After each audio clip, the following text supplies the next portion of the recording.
नमस्कार प्रिय दर्शकों, मैं हूं सुरज रवि गुप्ता और स्वागत करता हूं आज के मेरे बहुत ही विशेष कार्यक्रम। आज मैं आपको जानकारी दूंगा कि जन्म पत्रिका में पाप कर्तरी योग और शुभ कर्तरी योग क्या होता है। इसके संपूर्ण विश्लेषण में भी करके बताऊंगा। और अगर आपकी पत्रिका में भी यह योग विराजमान हो रहा है तो आपको इस योगों के बारे में समझना चाहिए, क्योंकि इस योग में इतनी क्षमता होती है कि अगर जन्म पत्रिका में कोई ग्रह अशुभ है और शुभ कर्तरी योग बन रहा है तो उस अशुभ ग्रह का भी बहुत ज्यादा प्रभाव हम लोग के ऊपर नहीं पड़ता है और महादशा और अंतरदशा में शुभ फल देता है। और अगर आपकी कुंडली में कोई ग्रह शुभ है और पाप कर्तरी योग बन रहा है तो वह शुभता होने के बाद भी इस ग्रहों में इस योगों में इतनी क्षमता होती है कि उसके समझ लीजिए कि शुभता फल में भी कमी कर देता है। इसलिए ये वीडियो आपको बहुत अच्छे से सीखनी चाहिए, देखनी चाहिए, समझनी चाहिए, ताकि आपके भी पत्रिका में इस प्रकार के योग बन रहे हैं तो आपको जीवन में कौन सा उपाय करना चाहिए मैं यह भी बता दूंगा। प्रिय दर्शकों, देखिए, कर्तरी का मतलब होता है कैंची। ज्योतिष शास्त्र कहता है कि कोई भी ग्रह, समझने वाली बात रहेगी कि कोई भी ग्रह और या कोई भी हाउस के द्वादश या द्वितीयश कोई ग्रह शुभ या पापी ग्रह बैठता है तो उस योगों में, उस स्थितियों में कर्तरी की स्थिति उत्पन्न होती है, मतलब कैंची नुमा। एक कहावत भी है कि आप अगर महंगे से महंगे घर या सस्ते से सस्ते घर में रहते हैं और नैसर्गिक रूप से आपके पड़ोसी अच्छे या खराब है, नैसर्गिक रूप का मतलब हुआ कि फिक्स है कि वो आपको शुभ या अशुभ फल देगा, तो आपके ऊपर भी उसका प्रभाव जीवन में पड़ता है। इसीलिए ज्योतिष शास्त्र में शुभ कर्तरी और पाप कर्तरी योगों का बहुत ज्यादा महत्व बताया गया है। जैसे कि देखिए क्या होता है, अगर सपोज डेट मैंने एक वृषभ लगन की कुंडली ली है, अगर वृषभ लगन के कुंडली का अगर हम लोग बात करें तो द्वितीयश कौन हो जाएगा, तो जस्ट दूसरे के बाद तीसरा हो जाएगा, तो द्वितीयश हो जाएगा आपका द्वितीय घर। और द्वादश कौन हो जाएगा, द्वादश हो जाएगा आपका मेष राशि विराजमान है यानी ब्रह्मा घर। अब ये देखिए, द्वितीयश और द्वादश के बीच में जो गैप बच रहा है इसके ऊपर कर्तरी लगा, और कर्तरी जब लगता है तो इस भाव के ऊपर शुभ ग्रह बैठा हो या अशुभ ग्रह बैठा हो उसका प्रभाव पड़ना चालू हो जाता है। ज्योतिष शास्त्र में कहा जाता है कि सूर्य और मंगल ये नैसर्गिक रूप से गुरु ग्रह माने जाते हैं और शनि, राहु और केतु ये नैसर्गिक रूप से पापी ग्रह माने जाते हैं। अब मैं आपको पहले पाप कर्तरी योग के बारे में बताता हूं। जैसे कि अगर मान के चलिए कि अगर मैं लग्न भाव की ही बात करता हूं, अगर यहां पे जैसे कि लग्न भाव से द्वितीय स्थान पे शनि अगर विराजमान हो जाता है और लग्न भाव पे बृहस्पति विराजमान हो जाता है, क्योंकि बृहस्पति शुभ ग्रह के क्षेत्र में आते हैं, और द्वादश स्थान पे अगर राहु विराजमान हो जाता है, ये देखिए मैंने राहु आपको लिख दिया, तो अब ये लग्न भाव पे जो है ना दो क्रूर ग्रह के बीच में या पापी ग्रह के बीच में जब शुभ ग्रह आ गया तो बृहस्पति के ऊपर जो है ना कर्तरी यानी पाप कर्तरी योग लग गया। बृहस्पति क्या है, नैसर्गिक रूप से शुभ ग्रह है, लेकिन क्योंकि इनसे द्वितीयश और द्वादश पे दो क्रूर या पापी ग्रह बैठे हुए हैं तो इसके ऊपर जो है कर्तरी योग, पाप कर्तरी योग लग गया। अब लग्न भाव देखिए क्या होता है, लग्न भाव में बृहस्पति हम लोग के जीवन में ज्ञान है, ऊर्जा है, पेशेंस है, धन है, संपत्ति है। और वृषभ लगन की कुंडली में बृहस्पति 8वें घर के मालिक हैं यानी केस मुकदमा, मृत्यु से रक्षा कारक है। और वृषभ लगन के कुंडली में आय स्थान के बृहस्पति मालिक है, अर्थात विदेश यात्रा, सुख समृद्धि, भौतिक सुख सुविधाओं के कारक हो गए। लेकिन क्योंकि इन ये बृहस्पति के द्वितीयश और द्वादश स्थान पे पापी ग्रह बैठ गया तो इनके ऊपर पाप कर्तरी योग लग गया। अतः बृहस्पति के फल में वो अब एनर्जी और ताकत नहीं रह गया कि आपको हर मामले में ये शुभता फल प्रदान करने वाला हो जाएगा, क्योंकि बृहस्पति को जो है शनि और राहु के द्वारा दूषित होने की स्थिति उत्पन्न हो गई, इनके ऊपर पाप कर्तरी योग की उत्पत्ति हो गई। अब बृहस्पति आय में भी कमी कर देगा, हमेशा जोड़ चपाट, ससुराल पक्ष से मतभेद, दांपत्य जीवन में अस्थिरता, क्योंकि दांपत्य जीवन को भी तो देख रहा है, और व्यापारिक स्थितियों की दृष्टि से ये बहुत शुभ नहीं रहेगा।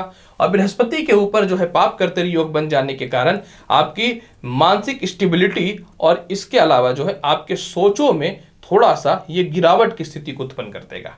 अब ऐसी स्थितियों में क्या होना है, क्योंकि वृषभ लगन की कुंडली है, अब यहां पे क्या करना है कि या तो आप सफेद पुखराज पहन सकते हैं बृहस्पति को प्रबल करने के लिए, पीला तो पहन नहीं सकते कि कोई वृषभ लगन है, और नहीं तो बृहस्पति को प्रबल करने के लिए आप पीले वस्त्र का प्रयोग ज्यादा कर सकते हैं, या फिर बृहस्पति का जाप कर सकते हैं, क्योंकि बृहस्पति दो पापी ग्रह के बीच में दूषित हो गया। ये मैंने एक ग्रह के एग्जाम्पल से बताया। सपोज दैट अगर मैं एक कर्क लगन की पत्रिका भी लिया हूं, अगर मैं कर्क लगन की स्थिति की बात करता हूं, तो जैसे कि देखिए यह बृहस्पति का ये कर्क लगन की पत्रिका मैंने एक ले ली है, ठीक है। अब यहां पे जैसे कि देखिए क्या है, मैं आपको बताता हूं। जैसे कि देखिए क्या है कि कर्क लगन की पत्रिका में सबसे पहले हम लोग लेते हैं 7वें घर को।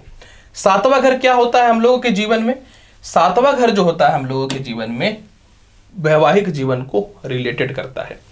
अगर यहां पे सूर्य विराजमान हो जाता है, अब तो छठे घर में सूर्य कारक होते हैं, लेकिन अगर मान लीजिए यहां सूर्य विराजमान हो जाते हैं, और क्योंकि सूर्य ग्रह गुरु ग्रह के क्षेत्र में आता है, और यहां पे शनि विराजमान हो जाता है, देखिए अपनी ही राशि में शनि है और लग्न क्या है कर्क, तो अब यहां पे कोई ग्रह नहीं बैठा हुआ है, लेकिन क्या हो रहा है ना कि 7वें घर से जो है अगर हम चर्चा करेंगे तो द्वादश सूर्य हो गया, और 7वें घर से जो है द्वितीय शनि हो गया, तो ये 7वें घर के ऊपर कर्तरी योग बन गया। यहां पे कोई ग्रह नहीं बैठा हुआ है, लेकिन ये 7वां घर के ऊपर जो है ना, जो है पाप कर्तरी योग बन गया। अब ये 7वें घर का मालिक शनि भले ही अष्टम स्थान पे है, लेकिन इसके ऊपर भी, इस हाउस के ऊपर जो है पाप कर्तरी योग बन गया। अब क्या होगा कि ऐसे व्यक्ति को विवाह में समस्याएं होंगी, हमेशा व्यक्ति केस मुकदमा या अपवाद की स्थितियों में फंसा रहेगा, क्योंकि दो पापी ग्रह और कुरु ग्रह के क्षेत्र में 7वां घर आ गया। इसके अलावा मानसिक अस्थिरताएं, तनाव की स्थितियां उत्पन्न होंगी। इसके अलावा जो है बृहस्पति जो है ये तीसरी दृष्टि से कर्म क्षेत्र को देखेगा, तो नीच दृष्टि पे इसका और ज्यादा अशुभ फल की स्थिति उत्पन्न होगी।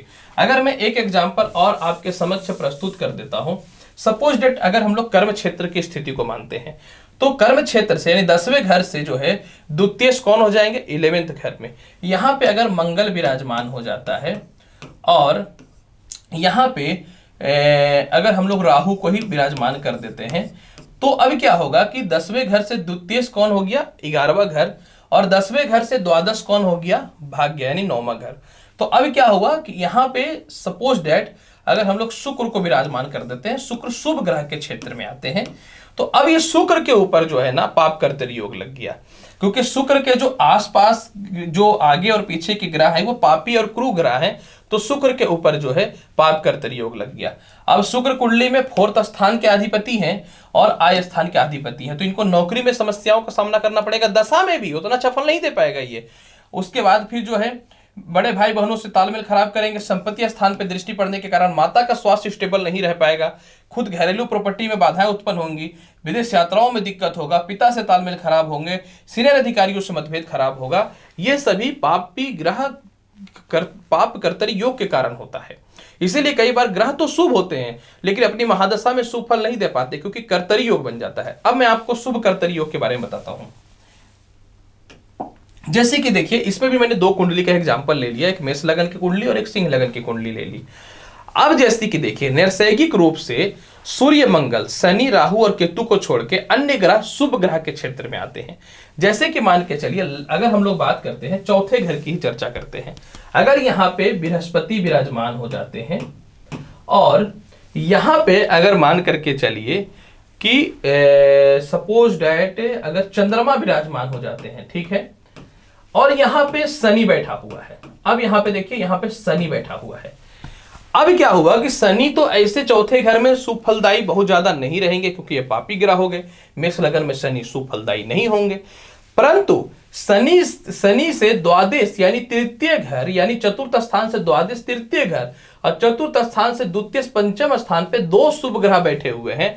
तो यहाँ पे शनि के जो अशुभ फल जो भी है, जैसे माता का स्वास्थ्य खराब होना, मेष लगन में शनि जो है कह सकता हूं कि भले आय और कर्म के मालिक होते, लग्नेश के शत्रु होते हैं, और अगर 10वीं दृष्टि जस्ट इनके लगन पे पड़ना नीच का, तो मानसिक तनाव, अस्थिरता, बदनामी, इन सभी की स्थितियों को शनि उत्पन्न करेगा। भले ही इंसान कर्म क्षेत्र में बहुत ज्यादा सफल हो, लेकिन तनाव, अस्थिरता उत्पन्न करेगा। और इसके अलावा जो है शनि जो है 7वीं दृष्टि से कर्म क्षेत्र को देखेगा, भले ही उच्च का, क्योंकि शनि की दृष्टि में क्रूरता पाई जाती है, अशुभता पाई जाती है, तो ये पिता को परेशान करेगा, कर्म क्षेत्रों में बाधा करेगा, इंसान को इगोइस्ट बनाएगा। लेकिन क्योंकि शुभ कर्तरी योग उत्पन्न हो गया, शनि से द्वादश और शनि से द्वितीय दो शुभ ग्रह बैठ गए चतुर्थ स्थान से, तो शनि के ऊपर कोई भी अशुभ, शनि का बहुत ज्यादा अशुभ प्रभाव नहीं पड़ेगा। यानी शनि जो है अशुभ होने के बाद भी जो ग्रह बैठ गए उसके प्रभाव के अशुभता में कमी कर देंगे। अब मैं आपको बताता हूं, सपोज डेट मान के चलिए कि इस स्थान पे अगर बृहस्पति बैठा हुआ है और इस स्थान पे हम लोग बैठा देते हैं कोई भी शुभ ग्रह, जैसे कि हम लोग सूर्य चंद्रमा मंगल बुध को बैठा देते हैं, चलिए बुध को बैठा देते हैं, और ये इस स्थान, ये अब ये देखिए अभी इस स्थान पे कोई भी ग्रह नहीं बैठा हुआ है, सिंह लगन में चौथे स्थान का स्वामी मंगल हुए। अब मंगल सपोज डेट नीच के भी हैं, द्वादश स्थान पे नीच के होंगे कर्क राशि में, अगर ये नीच के भी है ना, तो ये क्या हो रहा है कि चतुर्थ स्थान से जो है द्वितीय द्वादश बृहस्पति और द्वितीय बुध, ये दोनों शुभ ग्रह है, तो भले ही इस स्थान का मंगल ग्रह नीच का है, लेकिन इस स्थान पे शुभ कर्तरी योग बन गया। अतः इस स्थान पे क्या होगा ना, जैसे मंगल कर्ज की स्थितियों को बढ़ाएगा, मंगल माता के स्वास्थ्य को खराब करेगा, संपत्ति की स्थितियों को खराब करेगा, घरेलू झगड़े की स्थितियों को उत्पन्न कराएंगे, इनके नौकर चाकर इनके खिलाफ बात करने वाले रहेंगे, सामाजिक प्रतिष्ठा में मंगल जो है कमी करने की कोशिश करेगा। लेकिन क्योंकि दो शुभ कर्तरी यानी शुभ ग्रह बैठे हुए द्वादश और द्वितीय, तो मंगल के निचता फल पे भी उतना ज्यादा अशुभ प्रभाव नहीं पड़ेगा और इन सभी प्रभावों में कमी देखने को मिलेंगे। इसीलिए कई बार क्या होता है कि ग्रह अशुभ होते हैं फिर भी उतना ज्यादा अशुभता फल अपने राशि अपने महादशा में नहीं दे पाते, क्योंकि ये दो योग बहुत महत्वपूर्ण होता है। अब अगर मान के चलिए कि आपकी कुंडली में पाप कर्तरी योग बनता है, तो जिस ग्रह के ऊपर बन रहा है उस ग्रह का अंगूठी या पूजा करवाइए, और अगर शुभ कर्तरी योग बन रहा है तो इसकी कुछ उपाय ही नहीं करनी, वैसे भी शुभ हो रहा है। तो प्रिय दर्शकों, आज मैंने शुभ कर्तरी और पाप कर्तरी योगों का विस्तृत विश्लेषण कर दिया है। मिलूंगा अगली वीडियो में और महत्वपूर्ण और ज्ञानवर्धक जानकारी के साथ। तब तक के लिए नमस्कार, अच्छे से रहिए, धन्यवाद।